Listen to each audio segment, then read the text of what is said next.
Good evening, everybody, and thank you so much for joining me tonight. I do apologise. I think we were looking forward to hosting this webinar last week, but unfortunately you would have had to sit through a very scratchy voice for a period of time. So thank you very much for joining me tonight. And if you are watching this as a recording, I look forward to answering any of the questions that you might have. So the plan for tonight is I'm going to be presenting for about 30 minutes, but that is the plan. I tend to waffle on a little bit, so I will try and keep it to 30 minutes because I'd really like to answer your questions. So I'm going to start off with sharing my screen. Please go ahead and pop questions in the chat box at any particular point in time, and I will get to them as soon as I can. I just want to make sure that you can all see my PowerPoint slides. That should be showing in the full screen. I'll just make sure that that's showing. Okay, so you should be able to see my full screen there. If you could pop in the chat that you can see that. I'm just on a strange setup at the moment, so it's not my normal setup. So just hopefully everything's working there for you. I can see Pauline, you've just raised your hand. I'm not going to be able to take voice questions throughout this session, only text chat, I think. I've got a hand up here though. I presume that means you can see my full screen. So I'm going to take that as good to go. All right, lovely. So the webinar this evening is on how to thrive with Parkinson's and boost your confidence and motivation. My name is Melissa. I'm a physiotherapist and I've been working in the Parkinson's space for the better part of 20 years.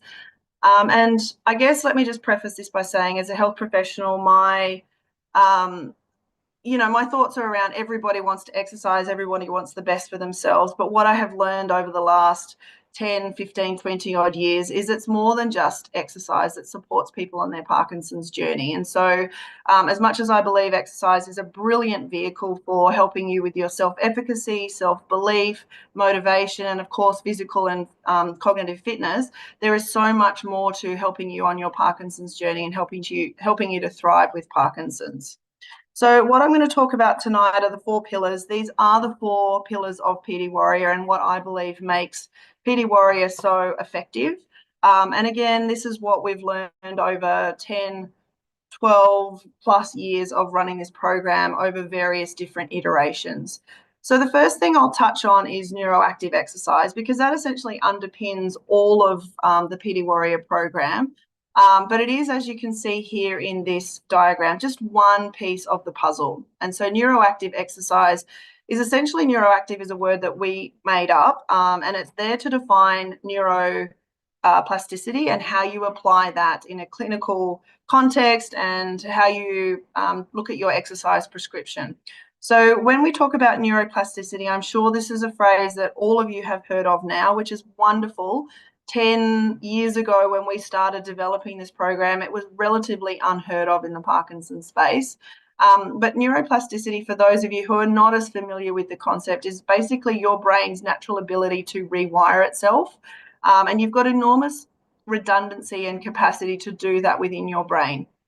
And for those of you that have heard me talk before, I often use this diagram over here of the 3 different trees because it really helps to, I think, give you a graphic image in your mind of what we're aiming for. And so neuroplasticity, when we think about it's an activity-dependent stimulation on your brain. So the more you stimulate your brain, either through exercise or cognitive challenges, the more likely you are to have lush, rich foliage in your brain. So you'll have new growth, new leaves, lots of birds, lots of wildlife, bugs, all those sorts of things. It's a lush, rich, thriving brain. And that's what we're aiming for in your Parkinson's brain. It's lots of new growth and activity going on in the brain.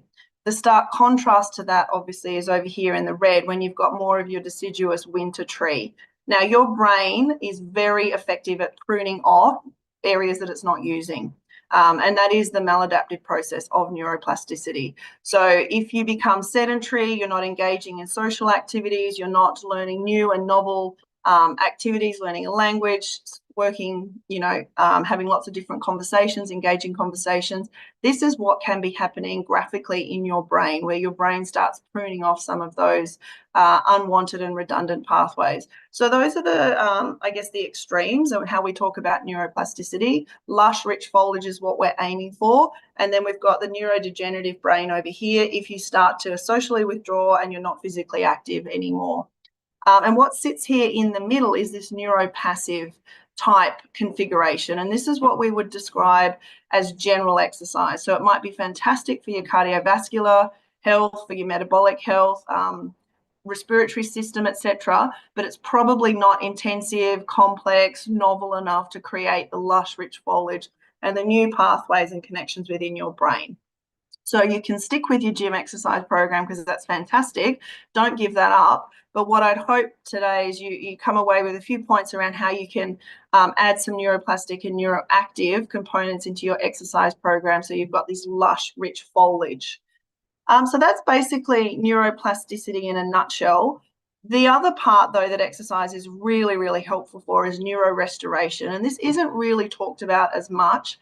And neurorestoration basically describes the ability for exercise to create change in your brain at the cellular level. So incredibly powerful. And it can do this through the enzymes that are sitting around in your brain. So it can mitigate the role of some of those enzymes. So instead of taking dopamine out and recycling that in your brain, it will allow the dopamine to sit there and circulate, which is fantastic if you have a dopamine deficiency.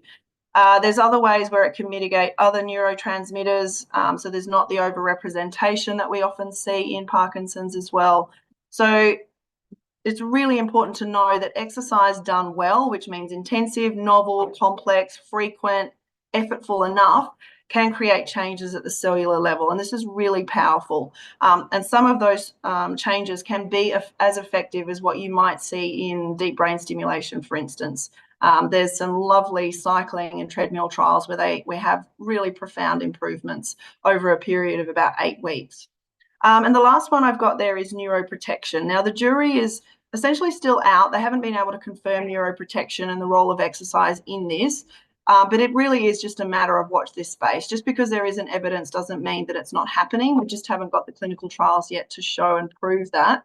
But I'm very confident looking at what's happened in our gym over the last decade and more that exercise is responsible for slowing Parkinson's down and in many, many cases improving people's lives. And we've had people in our gym 10 years after we've started the program who are still better now 10 years on than when they first started with us. Now, that's not the same for everybody. Everybody's journey is different. Parkinson's has many manifestations, but it's really important to know that exercise can be incredibly effective in helping you manage, slow, and in many instances improve your symptoms as well.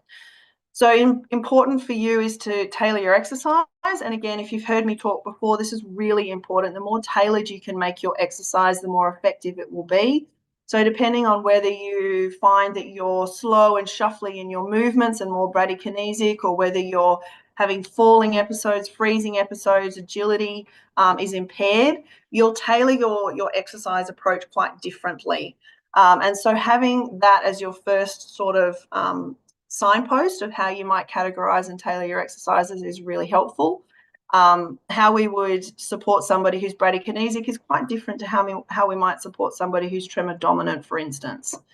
And over here is just a wheel that we've used for quite a long time now in PD Warrior, just to explain the 7 core principles of neuroplasticity. I won't spend too much time on this, but all of these components make up neuroactive exercise. So it needs to be tailored and specific for you. And that's not just your type of Parkinson's, which you can see over there, but it's also your exercise history. It's any modifications you might need for osteoarthritis in your knees or a dodgy shoulder, for instance.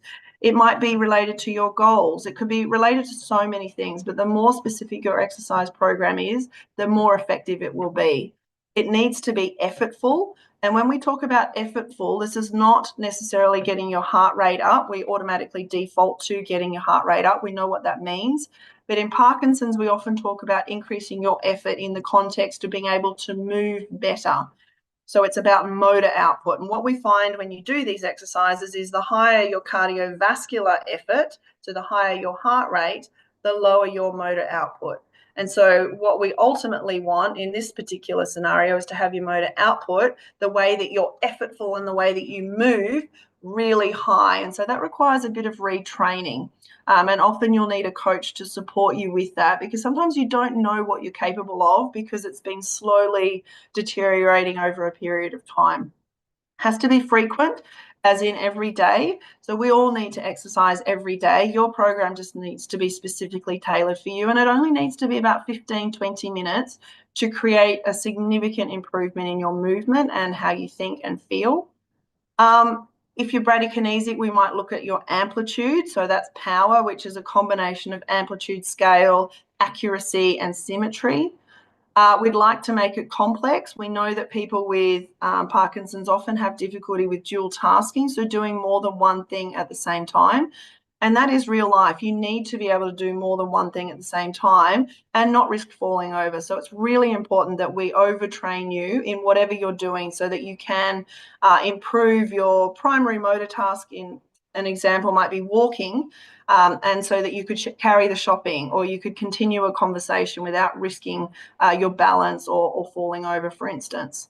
Your program has to be salient, has to be relevant, has to be meaningful, has to be effective enough to get you up out of bed on the days when you really don't feel like exercising. And let's be honest, we all have those days.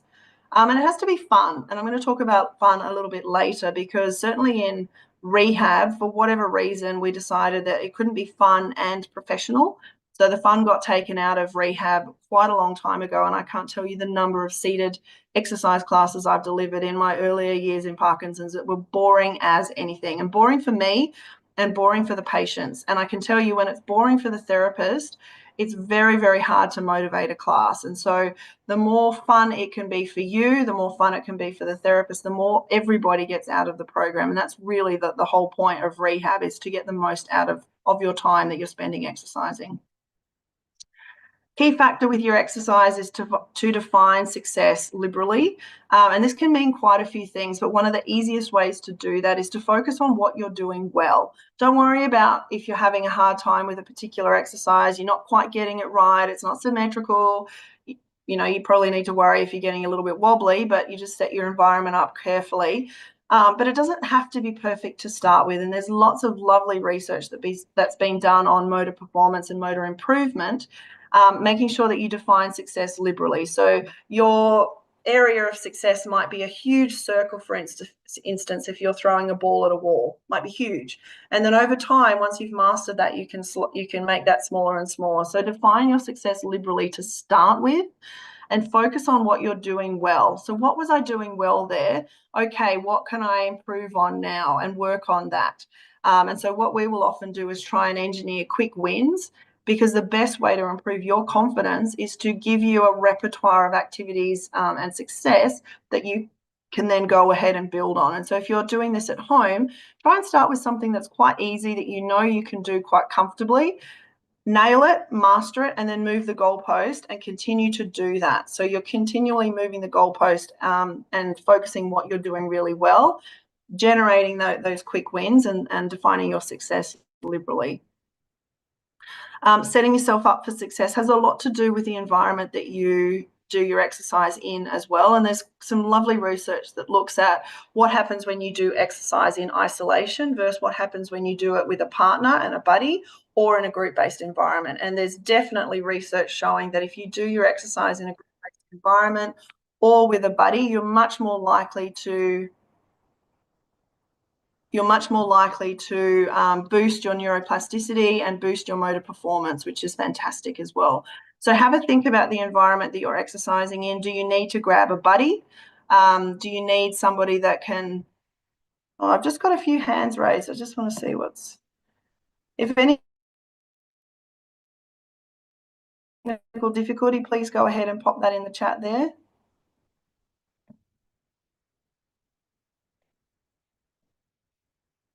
Sarah, I can see you've just popped on the screen. Is there anything wrong with the screen?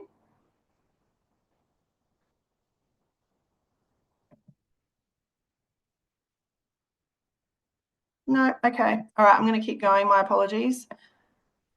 Um, so yeah, try and think about whether you can buddy up with somebody to improve motor performance and fun and camaraderie. Really, really important. And then think about the internal side of things. Again, a lot of the research looked at when you exercised in isolation, sometimes you do tend to focus on what you're not doing well, may not be as successful for you. And what can happen in those scenarios is you can end up in this cyclical spiral where you start to think, oh, I didn't do that very well. I'm not having a very good day. You can start to become a little bit distressed, a bit anxious because you're not performing very well. And that can quickly spiral into a scenario where you start to really internalize and focus just on how badly you're doing. And that really detracts from any of the motor performance and output that you're trying to achieve. So, where possible, always try and take a step back. If you're not having a great day, just take a step back, refocus, reframe, and be kind to yourself. Take a deep breath and then start to focus on what is working well for you. Better yet, try and find a buddy who can work with you. So then it's fun at least. All right. Number two in our four key pillars of Parkinson's is educating yourself. Really, really important. I think many people with Parkinson's that I meet have a doctorate in Google. They've read just about everything online. The problem when you do that sometimes, though, is it's often not curated and relevant for you. And there's just so much information out there. So when you are educating yourself, please use trusted sources. So where possible, get the information from your neurologist, your Parkinson's nurse, your PD warrior coach or a trainer, instructor, from our website, from the Shake It Up Foundation, Cure Parkinson's. Those are the reputable places that you can be getting your information from. Um, or if you're able to read clinical trials, you can even start there. Some of the high quality trials are readily available now, open access and easily digestible as well. So there's some lovely forums where that can be broken down. And we're certainly on a bit of a mission to try and simplify and summarize a lot of the literature coming out for you as well. So try and educate yourself. There's lots of different things. The other one that we host as well is Insight. So if you haven't heard about Insight, that's an online conference that we host every year in April for World Parkinson's Day. And that's available for you in the comfort of your living room as well, with all the latest news over a couple of different topic areas. And the better you can educate yourself, the better you can empower yourself. Now, as I said at the very beginning, as a health professional, I tend to think that everybody wants to exercise and enjoys exercise, but I've certainly learned over the last period of time that that's not the case for everybody. So sometimes what you might want to, sorry, I'm jumping around a bit. Sometimes what you want to think is how important is exercise for you? And if you're finding that it's not sitting around an 8 or a 9, perhaps you haven't had enough of the right education, you haven't spoken to the right people. There's a reason why it hasn't been prioritized in your life. And sometimes you might not enjoy exercise, but you do come to understand how important it is for you. So if you're scoring down in the 2s, 3s, and 4s, there's a little bit of work to be done there, I would suggest, because the evidence on exercise is so powerful, it really does need to be non-negotiable and part of your management plan. Then other questions you might often ask yourself, how confident are you that you can exercise regularly? Again, if you're scoring down a 2, 3, 4, 5, you probably need some help here, whether it's from a buddy, a friend, a spouse, or a health professional who can support you in this process. The other thing I see a lot of as well is people have a big burst of exercise. They do really well. They improve how they're moving, how they're thinking, how they're feeling. And they tend to then become a little bit complacent and then they can stop exercising. And what quickly happens there is that they fall off the wagon.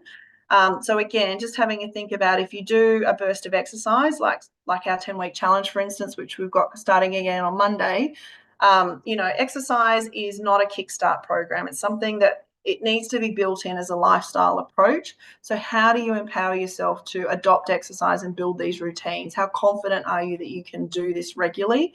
Keep checking in with yourself to have a better understanding of how you deal with things and how you're going to schedule exercise as well. I absolutely love this approach. So Amy Cuddy had a great TED talk that she presented from Stanford University, I think, and it's always resonated for me. And she was talking about how we stand.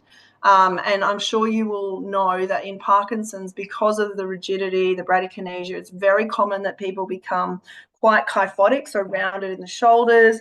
They can become quite stooped over time. So if you're not exercising regularly, there's not much to combat that.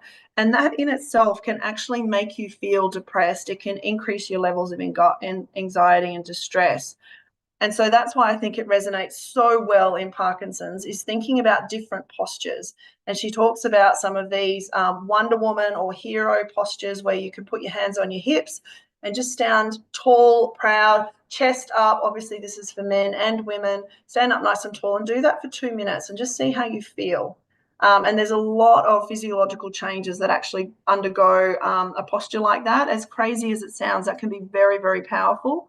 Or tall and proud. So before you start your exercise program, either of these bottom ones down the bottom, Wonder Woman or tall and proud, could be very, very effective at priming you for exercise, for feeling strong, and getting all that self affirmation and positive energy going. So don't dismiss it. Reframing your physiology is really, really important. So just start with changing your posture for 2 minutes if you're going into a social situation or you're about to start an exercise program or something like that. And if you have time, go and check out Amy Cuddy's TED Talk. It's fantastic.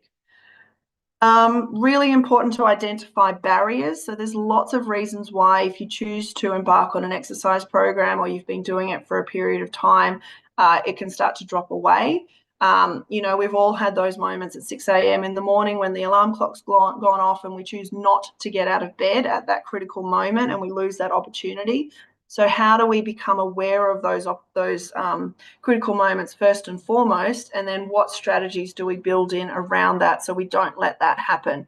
Maybe you book an appointment with a friend at 6:30 so that you are not just cancelling on yourself, you're cancelling on your buddy as well. Maybe there's been some cognitive changes. You don't appreciate the role of exercise. Maybe you need some more education around that. Maybe you've had a burst at the gym in the past. You've injured yourself. You have a negative thought pattern around exercise. There's lots of reasons why barriers can be thrown up around the role of exercise, and it's really important to identify those so that you can overcome them, build those strategies, and not have these become major barriers that mean you never can build exercise into a lifestyle approach for yourself. Believe in yourself is really important. There's been some really excellent research looking at the role of placebo. Now, this is basically where you're told you're given a prescription medication or you're told you're in the experimental part of a group, even though you're not, and you may still be in the sham group, or it's just saline, it's not medication, or it's a sugar pill, for instance. And in Parkinson's, the role of placebo is said to be as effective as 35 to 40% of the outcome. Simply believing that you are going to be better from the exercise, the intervention, the medication, whatever, 35 to 40% of the effect is often related to Parkinson's. So how do you use that to your own benefit? What is it, and how can you believe in yourself? And here are two of the clinical trials that I found most interesting. This was Benedetti in 2004, who was doing deep brain stimulation, and simply the thought of giving anti-Parkinson's medication, even though it was saline, meant that the patients felt better, they moved better, and they were clinically better on a UPDRS rigidity score, which is what a neurologist measured them on pre and post being given saline, even though they were told it was anti-Parkinson's medication. So, there is a fake it till you make it element to how you embark on your exercise program. You've got this. Believe in yourself because you can do it. And the more you believe in yourself, the more likely you are to manifest those outcomes. Right, number 3 is your support network and building your tribe. This is absolutely crucial. So we've already talked about how setting up your environment with a buddy or a group is really important for boosting your motivation, neuroplastic training, motor performance, etc. It's also fun. It engages you. It keeps you accountable. What we often say in PD Warrior as well is that people come for the exercise, but they stay for the community. As a health professional, I work and live in the Parkinson. Well, I don't live in it. I work in the Parkinson space every day, but I don't live with Parkinson. So I often can't answer the same questions that you each have, and that you have that lived experience. And so having that tribe around you of like-minded people who are all there to better themselves can be incredibly beneficial for so many reasons. It's food for the soul. as well as boosting morale, keeping you accountable. So make sure that you do try and build your tribe, wherever that may be, whatever that looks like. And if it involves exercise, bonus points for you.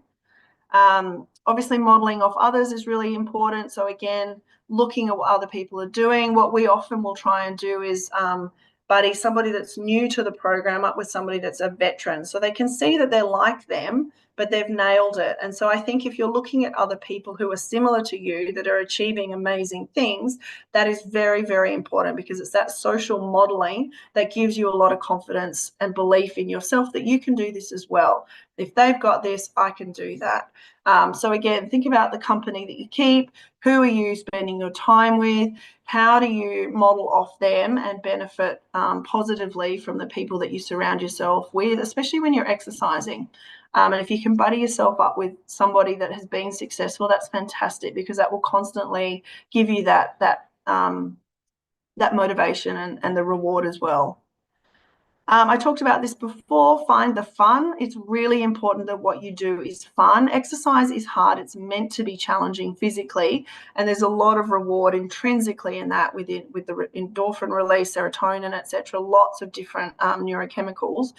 But the more fun you can make it, the more creative, the more likely you are to return to do it again.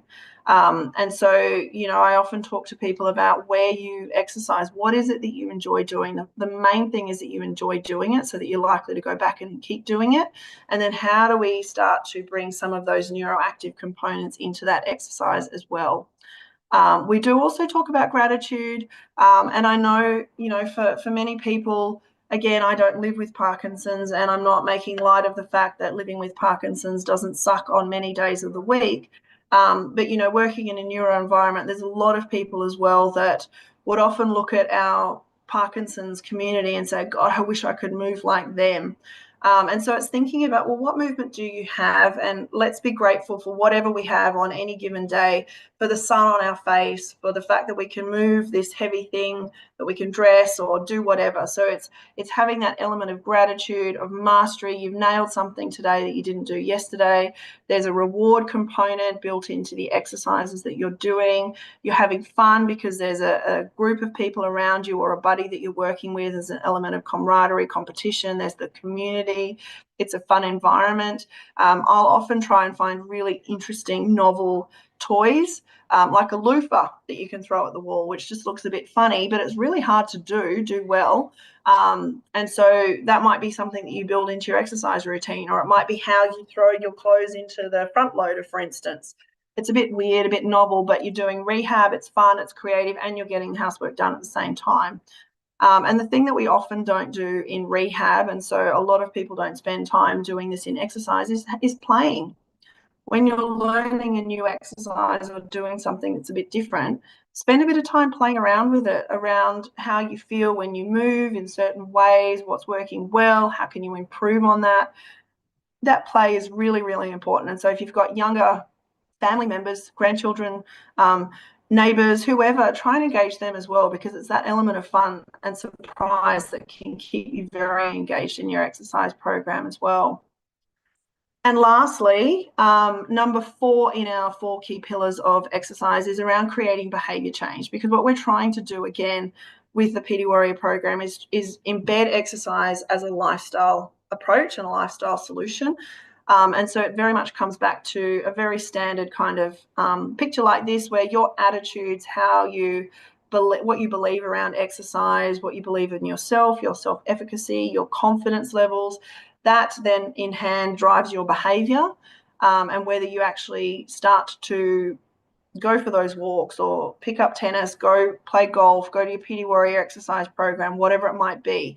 Your attitude drives your behaviors. So if you don't have the right attitude to start with, you're not going to get the behaviors that you need to then create this chain of action and results and improving your performance. And so how your mindset is sitting in the middle there is really, really important. And so what we've learned over the last decade or more is that exercise is an excellent vehicle for building your self-confidence, for building your perception of your Parkinson's journey.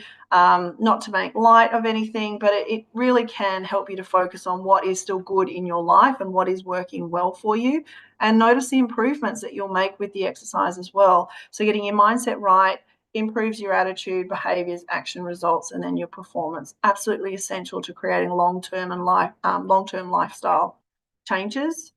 Obviously, having a goal, having a plan, pulling that bucket list down. Particularly, a lot of people that I meet, newly diagnosed, start to shelve that bucket list. They think they're not capable of doing those activities, whatever they might be. And often it's more of a self-stereotype rather than a physical limitation that means people shelve those bucket list items. So have a plan, have a goal. Think about a dumb goal. And a dumb goal is a dream-driven, uplifting, motivating, bold goal that is going to get you out of bed on those days. So whether it might be, we've had people that have gone down to Antarctica, walking through snow up to their thighs. That was their bucket list dream. You know, walking the Camino de Santiago in Italy, staying at work, looking after the grandchildren another 12 months, whatever it might be, whatever's relevant and salient for you.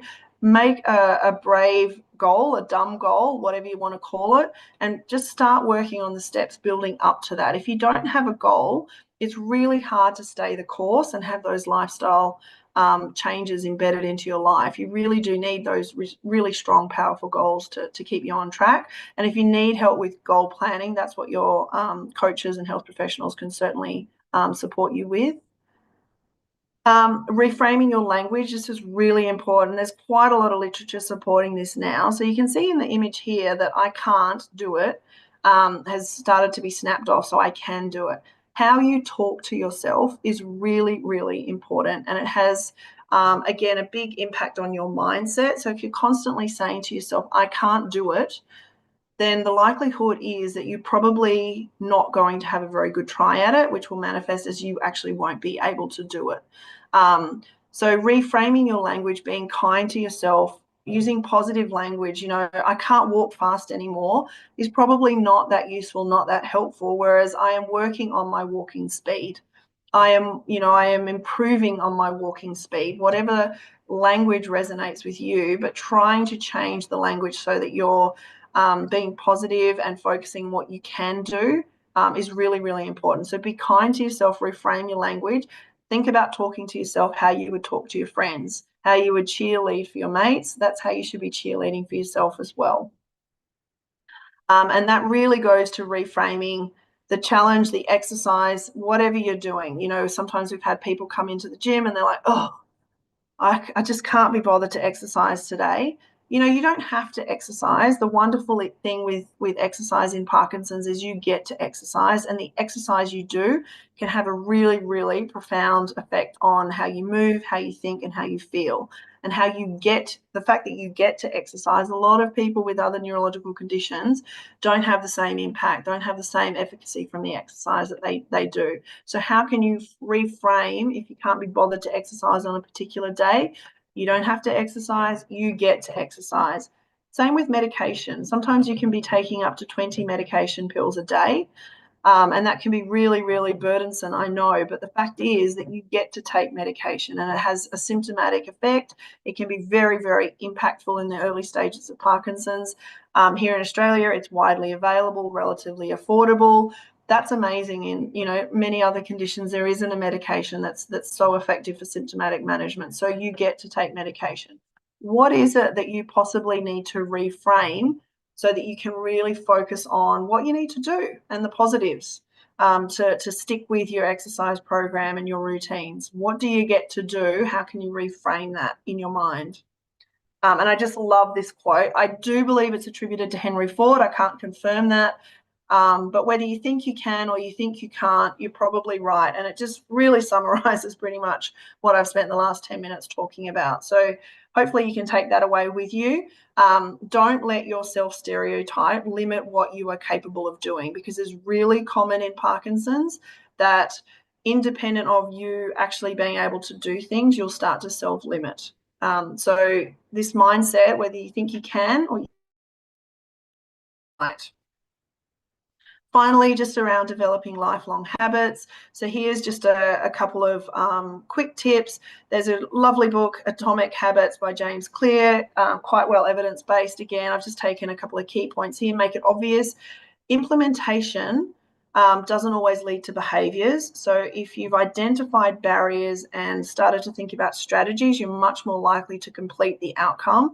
So one of the ways to do it is, if I wake up at 6:30 in the morning when my alarm clock goes off and I can't be bothered to get out of bed, what am I going to do? So using that, you might have a strategy where you say, okay, I'm going to book a walk with my friend, or I'm booking to go to the gym, or whatever it might be. So like I said before, how do you put that strategy in place so that doesn't become a failure at that critical moment? Can you stack something that you're already doing with a new routine? So what do you do every morning? You probably get dressed, you might put your shoes on. Can you change whatever shoes you're putting on to sneakers, for instance, so that you're already ready, prepared to go and do your exercise, for instance? Keep a record and do just one more. That just one more mentality can pile up over days, weeks, months. If you're just doing one more a day, good quality repetition of whatever it is, walking a block, doing a sit to stand, doing a PD warrior exercise, whatever it might be, just one more built up over a period of time can be very, very impactful as well. Make it attractive.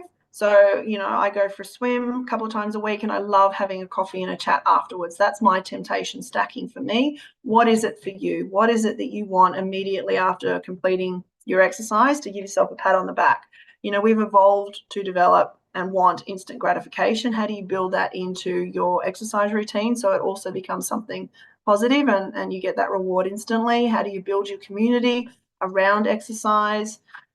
Make it easy. Some people will put their clothes out the night before, so that's really easy for them to get up in the morning. All they need to do is just put the clothes on. We've talked about mastering the decisive moment and making it satisfying. So again, rewards, celebrations, and celebrating those wins are really important. In Pity Warrior, we call those wow moments, and we want to hear as many as we possibly can. And wow moments can be anything. For some people, it might be making the bed again for the first time in years. It might be putting makeup on. It might be chopping vegetables. There's lots of different things that people impress themselves with on a daily basis. So what is it for you? How do you keep track of that, and how do you celebrate that? Very, very helpful for keeping you motivated longer term. So I'm going to wrap up there. Adventure awaits. I hope that there's been for all of you. I hope there's something that will keep you motivated to help you thrive and build your confidence. So I am going to open with questions. I just want to say thank you. If you've got any questions from the recording, you can send those through to my email address there, melissa@pdwarrior.com. And I'm just going to leave this screen here. If exercise is something that you're wanting to put into your routine and your program and you're just not sure how to get started, we do have a 10-week challenge starting on Monday the 14th. So that's this coming Monday, which is basically where we will guide you through kind of the ultimate Kickstarter program to get you on track with your Parkinson's, to get you in peak physical and cognitive condition over those 10 weeks. There's a lot of education. There's a graded exercise program. You don't need to be super fit to get started. Bring a training buddy, make sure it's fun at home. This is done all online, so it's very convenient, and you get an online coaching assessment included in that as well. So if you are interested, you can just see the link down there. Hop on and come and join us. So that is starting on Monday. Okay, what I'm going to do is just see if anybody's popped any questions in the chat box. You can either pop them in the chat box or in the Q&A. Just going to go in and make sure that everybody can put questions in there. Okay, and I'll just go and have a look at the Q&A. Oh, hi, Dean. Thanks. Number one for me. Bronwyn, thanks. Yep, good. Everyone could see my screen back then, which is fantastic. Thank you. Diane, once I finish the PD Warrior course, do I have the classes to use again, or am I locked out and I need to rejoin? So, Diane, I think you're talking about once you've completed the 10-week challenge program. The answer to that at the moment is if you have a Plus subscription, you'll be able to keep that 10-week challenge material for as long as you have a Plus subscription. So you'll be able to access all of the 10-week challenge education videos, exercise videos, motivational stories, etc., in addition to all the extra Plus material, which we have about one 1 to 5 exercise videos that we release new every month. So there's a coaching tip, there's an exercise circuit video, there's individual exercises. There's quite a lot of additional content that is released over each month. So there's fresh content. So you'll get that in addition to the 10-week challenge material.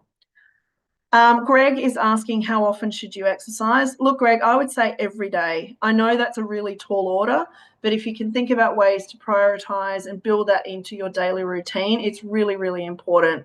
So, I talked about frequency before. With Parkinson's, there can be difficulties in learning new and novel activities because of the dopamine deficiency. And what we need to basically drive neuroplasticity is frequency.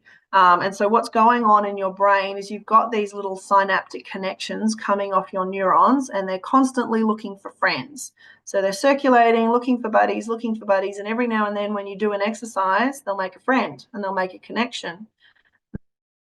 That exercise the next day for long enough, and we're talking about 15 minutes, then you start to build that connection. So you might start with 1, and then you end up with 2, 3, and then you end up with a really nice, strong connection. But that only happens with frequency. So if we want that lush, rich foliage in the brain, you really need to be thinking about building exercise, 15, 20 minutes of exercise into your daily routine. And if you need support with that, start with your goals. Start with what's relevant and salient for you, and then maybe book an online coaching session with somebody, or go to one of our licensed facilities so that they can support you in that process. Thanks, Diane. Catherine, should you always try and do your exercises when on your meds? 100%, Catherine.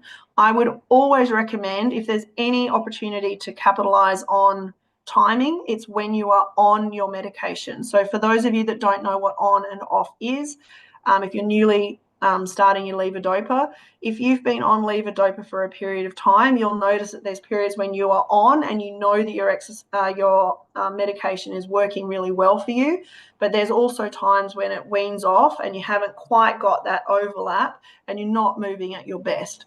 If you're not moving at your best, there's a couple of things that can happen. One, you're not going to be able to get a sufficient training effect.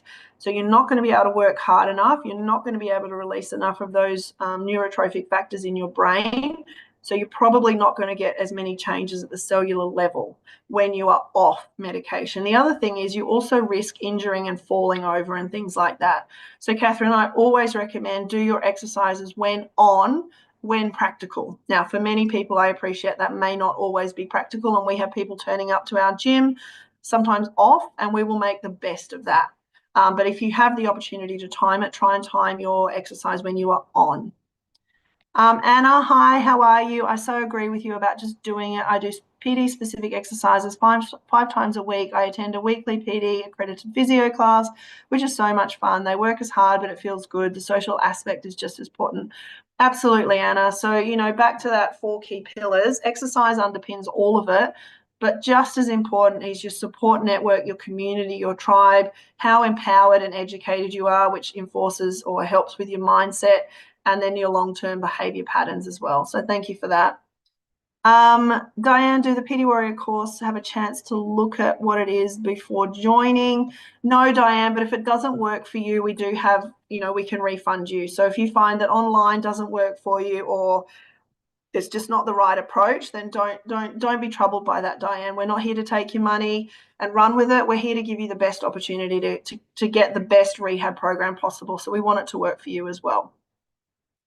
Mark is asking, does the program require any special equipment? Look, we've tried to keep it as low key as possible so that you can do this at home, traveling, wherever you might be. So we use really low key equipment. Much of it you can source locally. Some of it you'll have in the home. You can buy a starter kit from our shop, for instance. It's things like a soft plush ball. So you can get those at IKEA or Kmart or from our shop. Sometimes you can use a loofah. You'll need some markers on the floor. You'll need some resistance band. There's nothing high tech. And we've done that specifically so that it's a portable program as well. And Dean, highly recommend a class. Yep, the group gives you a boost and they are fun. Absolutely. Thank you, Dean. And you make it just as fun as well. So thank you from that. Diane, no, we're not from New Zealand. We're an Australian-based organisation, but we are global. We do operate out of New Zealand and in 9 other countries around the world as well. So we've got 2 licensees in New Zealand, and shortly we're going to have another 9 come on board. So Diane, watch this space. If you've got the opportunity to go and visit one of the licensed facilities, that would be fantastic as well. Okie dokie. I can't see any other questions here. I'm just going to see if there's anything else in the chat. No, but there is a direct link to the 10-week challenge as well. So if you didn't catch that from the screen share, please go ahead and grab that in the chat. ptwarrior.com/10wc-online-join-now. Love to see you in the 10-week challenge. One question, do PD Warrior do weight training? Oh, look, not specifically in the PD Warrior training. There's definitely evidence supporting resistance training for bradykinesia, hypokinesia, etc. But we, in a gym-based environment, would look at an individual and we would tailor a program specifically for them. In many cases, the PD Warrior program is sufficient because it's about how to teach somebody to move really well, and that might be retraining amplitude. There's always a place for resistance training, particularly as we all age. There is definitely a place for resistance training. Lovely. Well, can I just say thank you so much for joining me this evening. I do apologise that we had to push it back a week. I hope that there's a couple of key takeaways for you all there. At least one that might help to inspire you, keep you motivated, and help you thrive with your Parkinson's. And I do hope to see you in the 10-week challenge on the other side. Enjoy your evening or your morning, and I will see you later.